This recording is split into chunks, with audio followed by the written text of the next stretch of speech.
निसर्गाचा अनमोल वारसा आणि रामायण महाभारतकालीन आख्यायिकांचा संगम असलेलं एक पवित्र तीर्थस्थान म्हणून बेळगाव जवळील निडगल येथील सिद्धेश्वर मंदिराकडे पाहिलं जातं. बेळगाव शहरापासून 25 किलोमीटर आणि ऐतिहासिक राजहंसगडापासून अवघ्या 10 किलोमीटर अंतरावर असलेल्या या डोंगर दऱ्यामध्ये महाशिवरात्रीच्या निमित्ताने भक्तीचा महापूर ओसंडून वाहतोय.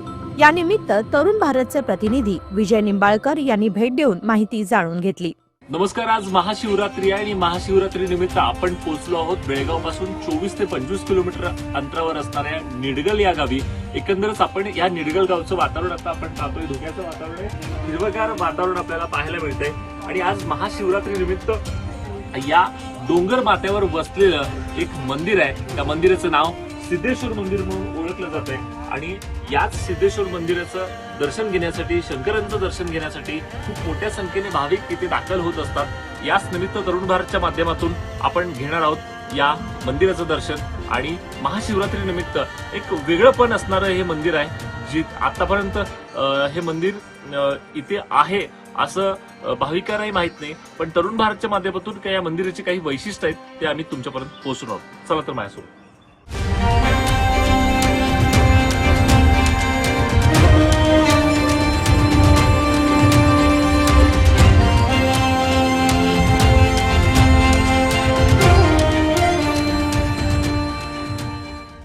पवनपुत्र हनुमंताच्या पदस्पर्शाने पावन झालेली ही भूमी. येथील शिळांवर आजही हनुमंताच्या गुडघ्यांचे आणि पावलांचे ठसे पाहायला मिळतात असे ग्रामस्थ श्रद्धेने सांगतात. यासोबतच अजून एक मंदिरचं वैशिष्ट्य की मारुती रायांचे पाय इथे स्पर्श झाले असं आख्यायिका आहे. पिढ्यानपिढ्या काय सांगतात असं तुम्ही सांगता? हो, तसं आहे. कारण हे जे मंदिर आपण बांधलं हे 2003 साली आपण बांधलेलं आहे. त्याच्या अगोदर या ठिकाणी हनुमंतरायांचं एक डोगल आणि एक पाऊल त्या ठिकाणी आहे. आम्ही पूर्वज लोक गावकरी त्या पावलांचं आणि त्या डोगलाचं आम्ही पूजा करत आलो आहोत. त्याच्या अगोदर या ठिकाणी मोठ्या प्रमाणात गावकरी आमचे जत्रा करत असायचे, जे बोकड वगैरे मारून जत्रा करत असायचे. या ठिकाणी कलमेश्वराचं मंदिर आहे, म्हणून आम्ही गावकऱ्यांनी ती प्रथा बंद करून या ठिकाणी महाशिवरात्रीच्या दुसरी किंवा तिसरी दिवशी आम्ही प्रसाद करत असतो. आणि हे मंदिर आता बांधलेलं आहे आणि त्या ठिकाणी हनुमंतरायाचं एक पाऊल आणि एक डोगल सुद्धा आहे. अज्ञातवासातील पांडवांच्या प्रवासाचा साक्षीदार असलेला हा डोंगर आजही शांतता आणि चैतन्य देतो. आता ह्या मंदिराचं वैशिष्ट्य म्हटल्यानंतर आमच्या निडगल गावचं हे ग्रामदैवत आहे. कारण आमच्या गावाच्या पाठीमागच हा डोंगर आहे आणि आम्ही आमच्या गावठी भाषेमध्ये त्याला सिद्धगुंड असं म्हणतो. म्हणजे हे सिद्धेश्वराचं देवस्थान आहे. आणि आमच्या गावची एक अशी कहावत आहे की या ठिकाणी पूर्वी पांडव येऊन इकडं गेलेत असं आमच्या गावकऱ्यांचा समज आहे. की कारण आपल्या ह्या सिद्धेश्वरच्या पाठीमाग भूतनाथ आहे आणि हिता हा सिद्धनाथ आहे. आम्ही ह्या देवस्थानाला सिद्धेश्वर असं म्हणतो. मग आमचे गावकरी पूर्वज आम्हाला असं सांगत होते की या ठिकाणी पांडव येऊन गेलेत आणि त्यांनीच या ठिकाणी हे सगळे दगड हे ते वगैरे सगळे ठेवलेत. कारण हलशीला मंदिर बांधायचं होतं आणि त्या ठिकाणी सुद्धा अजून सुद्धा त्यांचे अवशेष आहेत, मंदिर आहेत.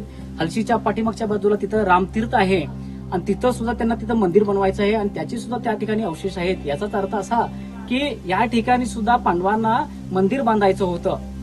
म्हणून मग काय झालं, या ठिकाणी ते करत असताना इथं पहाट झाले आणि त्यांचा जो उद्देश होता तिकडे जायचा तो साध्य न झाल्यामुळं जसं आहे तसंच या ठिकाणी हे आता दिसतंय, तसंच या ठिकाणी ते आहे. म्हणून पहाट झाल्यानंतर ते इथलं सोडून गेले, म्हणून हे सगळं तसं आहे. धुक्याची चादर आणि अवाढव्य दगडांमधून जाणारा रस्ता ट्रेकर्स आणि भाविक दोघांसाठी पर्वणीच. महाशिवरात्रीच्या निमित्ताने येथे महाप्रसादाचे आयोजन करण्यात आले आहे अशी माहिती ग्रामस्थ अशोक कदम यांनी दिली. जत्रा वगैरे असते पूर्वीपासून ही जत्रा आम्हाला माहिती नव्हतं, तेव्हापासून ही जत्रा इथं होत आहे. आणि त्यावेळेला जत्रा ही अशा ह्याच्यामध्ये होत होती. त्यावेळेला बोकड वगैरे मारून कोंबे वगैरे मारायचं अशी प्रथा चालू होती. परंतु हे सिद्धेश्वरचं देवस्थान असल्यामुळे आमच्या गावकऱ्यांनी त्याच्यावर विचार करून सिद्धेश्वरच्या देवस्थान ठिकाणी त्या ठिकाणी खतराप होऊ नये अशा दृष्टिकोनातून एक असा निर्णय घेतला की या ठिकाणी मंदिर उभारूया, कलमेश्वरचं मंदिर, सिद्धेश्वरचं मंदिर उभारूया, तिथं पिंडी वगैरे स्थापन करूया आणि त्या ठिकाणी खतराप करायचं नाही. तेव्हापासून आम्ही इथं शाकाहारी जत्रा करतो. शिवरात्रीच्या दुसरे दिवशी या ठिकाणी भरपूर भक्तभाविक येतात आणि या ठिकाणी मोठ्या प्रमाणात ही जत्रा संपन्न झाली असते आणि याच्या पुढे आपण ही प्रथा अशीच जपून ठेवणार आहोत. या ठिकाणी आम्ही हे सिद्धेश्वर देवस्थान हे पर्यटन देवस्थान म्हणून असं करण्यासाठी आम्ही गव्हर्नमेंटकडे निवेदन देऊन आणि ह्या ठिकाणी भरपूर प्रमाणात डेव्हलप करण्याचा विचार आमच्या ग्रामस्थांचा आहे.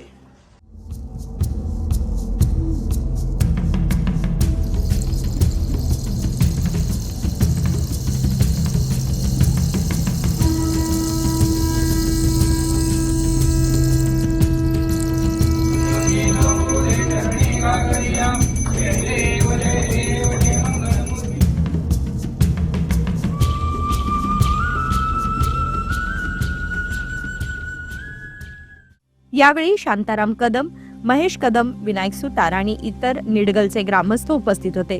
निसर्गाच्या सानिध्यात महादेवाचे दर्शन घेण्यासाठी नक्की भेट द्या.